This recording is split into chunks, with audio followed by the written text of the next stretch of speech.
नमस्कार मित्रों। किताब जो मैंने पढ़ी इस श्रृंखला के अंतर्गत आज हम बात करेंगे एक मुट्ठी प्रेम काव्य संग्रह पे। एक मुट्ठी प्रेम ये काव्य संग्रह मधु सक्सेना जी का एकल काव्य संग्रह है। यूं तो मधु सक्सेना जी का नाम भी सोशल मीडिया और कविता के क्षेत्र में चिर परिचित नाम है। मुस्कुराता हुआ चेहरा, दोस्ताना अंदाज, हंसमुख स्वभाव और बेहद खूबसूरत रचनाएं, यही मधु सक्सेना जी की पहचान है। मधु सक्सेना जी का जन्म मध्य प्रदेश के उज्जैन जिले में हुआ था। पत्रकारिता में इन्होंने स्नातक किया है और हिंदी साहित्य में विशारद किया है। एक मुट्ठी प्रेम इनका तीसरा काव्य संग्रह है। मन माटी के अंकुर तुम्हारे जाने के बाद का ये विस्तार है, क्योंकि इसमें भी जीवन की तमाम स्मृतियां, विषाद, दर्द, सब कुछ उसी तरीके से संजोया हुआ है। एक मुट्ठी प्रेम की कविताओं को पढ़ते हुए कविता का वास्तविक रस मिलता है। इन कविताओं में हमारे जीवन के आसपास के बहुत छोटे छोटे से बिंब हैं, जिनको बड़ी खूबसूरती से पिरोया गया है। वैसे हम खुद क्या कहें इनकी कविताओं में, उसके पहले हम मधु सक्सेना जी के ही शब्दों में जानते हैं कि क्या है एक मुट्ठी प्रेम। मुट्ठी में प्रेम लेकर ही जन्म लिया था। पहली बार मुट्ठी खोलते ही पोरों से छुआ था मां को। मुट्ठी खोल खोल पर धरे गए सब अपना अपना प्रेम, किलकारी में गुंजित होता रहा मन। पोरों से होता हुआ उंगलियों में समाया, हाथ की रेखाओं तक पहुंच गया। कर्म से कठोर हुए हाथ पर प्रेम ने जगह नहीं छोड़ी। बसंत में खुल खुल गया प्रेम। ललक ललक उठा, ललक ललक उठा एक मुट्ठी प्रेम। जाने किस पेंसिल से सुख और दुख, मिलन और वियोग खींचते रहे हथेलियों में नई नई रेखाएं। नफरतों ने खरोंची पर प्रेम की लकीर नहीं मिटी। उंगलियों की पोरों से हाथ की रेखाओं तक समेट समेट कर रख लिया। साथ ले जाना है जिंदगी के पार भी ये एक मुट्ठी प्रेम।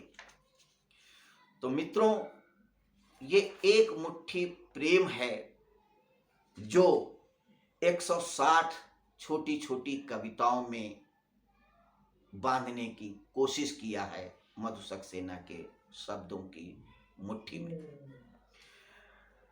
इन कविताओं में कवयित्री ने अपराध बोध से ग्रस्त मामा, चाचा, भाई आदि के खिलाफ क्यों खड़ी नहीं हुई, जब वे देखती हैं कि मामी, भाभी, चाची सर फोड़ रहे थे, हाथ तोड़ रहे थे मामा चाचा लोग, और वो चुप रही थी। पर तभी उसे बगल के कमरे से बहू की गुस्से से भरी आवाज सुनाई पड़ती है, खबरदार हाथ मत लगाना। सुनकर मन ही मन कहती है, धन्यवाद मेरी बच्ची।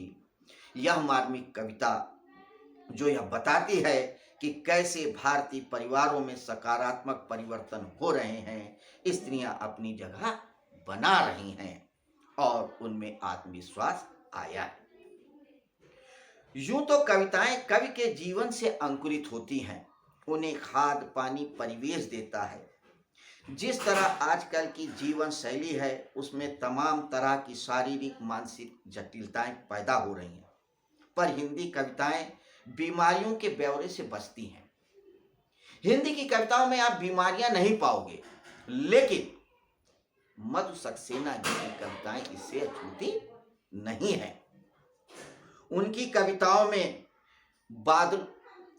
बालों का सफेद हो जाना, यानी कि बालों में चांदनी उतर आना, चेहरे पर झुर्रियां पड़ जाना, बनावटी दांत, ऑपरेशन वाले घुटने, पर्स में इनहेलर, मोटा चश्मा, बीपी, शुगर, कंधे झुके हुए, इन सब के बाद भी जो युवा है, जो मन के अंदर खदबदा रहा है, जो एक कोयल सा गुनगुना रहा है, जो चारों तरफ व्याप्त है, प्रेम प्रेम प्रेम, उसी प्रेम को शब्दों के द्वारा एक मुट्ठी में, अपनी छोटी सी मुट्ठी में बांधने की कोशिश किया है। एक मुट्ठी प्रेम। तो आइए हम उनके एक दो कविताओं का रसास्वादन भी करते हैं। क्या कहते हैं? अपनी पहली ही छोटी सी कविता में मधु जी कहती हैं, दूरियों को समेट के रख दूं वक्त की पिटारी में, बिरा का ताला लगाकर बहा दूं गंगा में। जब तुम मिलो तो न दूरियों की बात हो, न वक्त की, न विरह की, सबसे परे होकर प्रेम के वरक पर हम एक साथ करें हस्ताक्षर। तो दोस्तों, एक मुट्ठी प्रेम मधु सक्सेना जी का वह सशक्त हस्ताक्षर है, जिसे आप सब पढ़ना भी चाहेंगे, गुनना भी चाहेंगे, सुनना भी चाहेंगे। इसी कड़ी में एक और छोटी सी कविता हम आपको सुनाने से अपना लोभ स्मरण नहीं कर पाते हैं।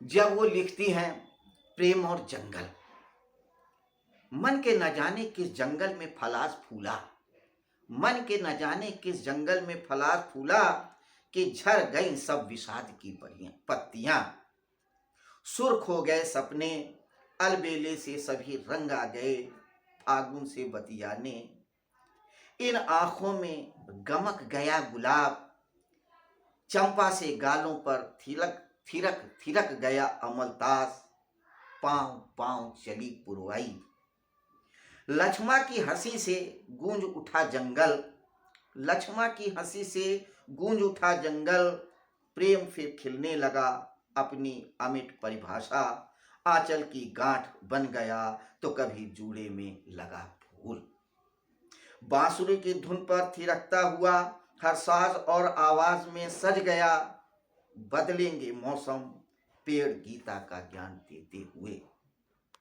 उतारेंगे अपने पीत वलकल, खाद बनने को आतुर, पीले पात धरती को गोद में मिट जाएंगे फिर उगने के लिए, बदलते हुए मौसमों में भी नहीं बदलेगी प्रेम की कहती कहानी, कहती कबीर और बुल्ले शाह की बुलंद आवाज। तो देखा, मधु सक्सेना जी की कविताएं सहज और सौंदर्य से भरपूर हैं, जो हमें अपने आसपास के परिवेश से न जाने कब बहा ले जाती हैं, बुल्ले शाह और कबीर की बोली तक, और सोचने पे मजबूर कर देती हैं, जहां से आती है एक रूहानी खुशबू झर झर के एक मुट्ठी प्रेम के साथ। तो मित्रों, लगभग क्या नंबर मैं बता ही देता हूं आपको, 160 छोटी छोटी कविताओं से सुसज्जित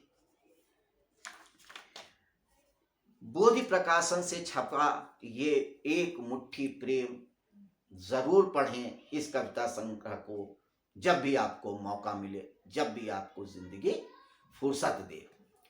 बाकी इसकी डिटेल मैं अपने वीडियो के नीचे जरूर लिख दूंगा, इसका नाम, इसका प्रकाशन, इसको पाने का पता।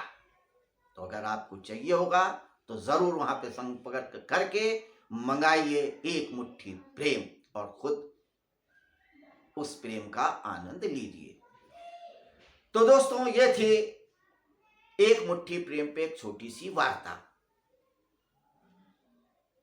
अगली बार हम फिर आएंगे एक नए रचनाकार की रचना के साथ, किताब जो मैंने पढ़ी है इस सीरीज में। तब तक के लिए आपसे मैं आज्ञा चाहूंगा। नमस्कार, शुभ रात्रि।